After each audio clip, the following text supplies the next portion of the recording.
Bismillahirrahmanirrahim. Assalamualaikum warahmatullahi wabarakatuh. Alhamdulillahirabbil alamin wa bihi nasta'in wa ala umurid dunya waddin. Wassalatu wassalamu ala asyrafil anbiya'i wal mursalin sayyidina wa maulana Muhammadin wa ala alihi wa sahbihi wa salim ajmain, amma ba'du.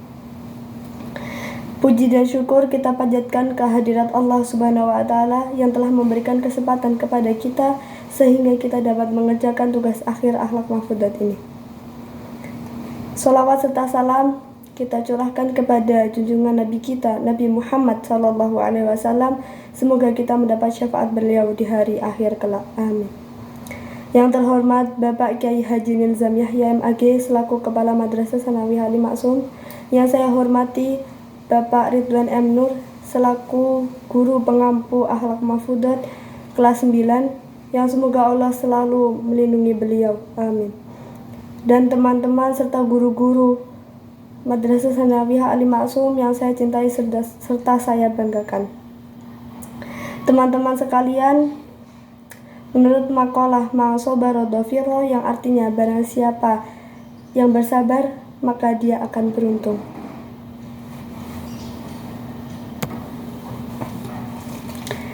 Pengertian sabar secara bahasa adalah menahan diri dari sesuatu yang tidak berkenan di hati. Sedangkan pengertian sabar menurut Imam Ghazali adalah teguh dalam artian bisa menjalankan syariat Allah dan menahan hawa nafsu. Sedangkan pengertian dari beruntung adalah mendapatkan hasil yang lebih baik. Seperti dalam Quran surah Al-Baqarah ayat 45. Bismillahirrahmanirrahim. Wasta'inu bis-sabri was-shalah wa innaha lakabiratun illa 'alal khashi'in. Yang artinya, dan mohonlah pertolongan kepada Allah dengan sabar dan sholat, dan sesungguhnya sholat itu berat kecuali orang-orang yang khusyuk.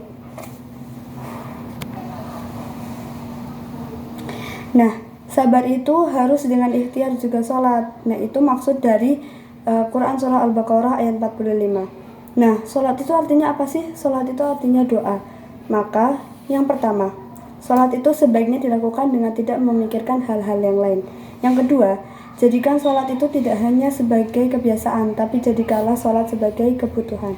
Dan yang ketiga, jangan juga jadikan sholat hanya untuk menggugurkan niat.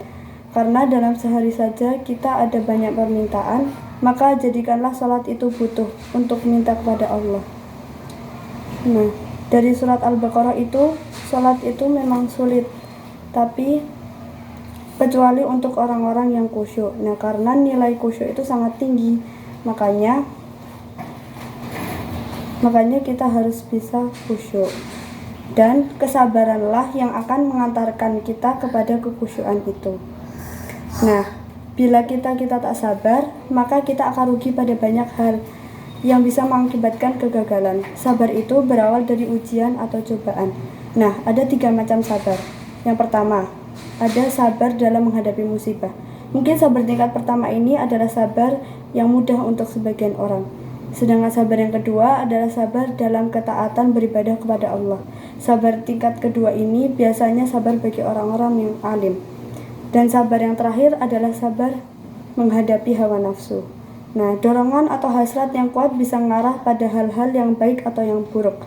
Ada 3 macam hawa nafsu. Yang pertama, nafsu mutmainnah, yaitu jiwa yang tenang.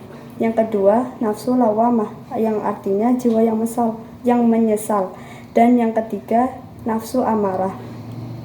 Nah, cara menahan nafsu alias bersabar adalah uzlah, artinya bergaul yang baik dan toleransi teman.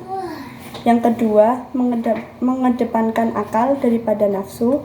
Yang ketiga, diam, artinya tidak banyak berbicara atau berbicara seperlunya saja. Yang keempat, tahan nafas, maksudnya apabila ingin marah maka tahanlah nafas. Dan yang kelima, yang terakhir, sholatlah malam, karena sholat malam itu menenangkan. Nah, lalu apa sih hikmahnya dari bersabar? Hikmahnya adalah terhindar dari penyesalan. Maka tak akan ada lagi penyesalan di akhir sebab kita telah bersabar. Ketahuilah bahwa kunci segala harapan ya sabar. Karena bersabar pula Allah memudahkan ujian kita. Karena bersabar kita belajar hikmah dari bersabar atas ujian yang telah kita hadapi. Dan karena bersabar pula sungguh Allah akan bersama orang-orang yang bersabar.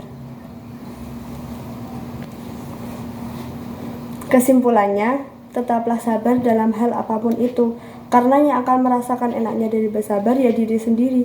Sedangkan lawannya sabar adalah syahwat. Padahal jika tak ingin diperbudak oleh syahwat, ya kita harus sabar. Karena sabar menghadapi syahwat itu lebih mudah daripada sabar menghadapi akibat dari syahwat itu. Maka keberkahanlah yang akan menjadi warna dalam hidup kita. Dan Allah menjanjikan bahwa orang-orang yang bersabar, mereka akan masuk surga. Akhirul kalam, mohon maaf apabila kurang atau kesalahan kata.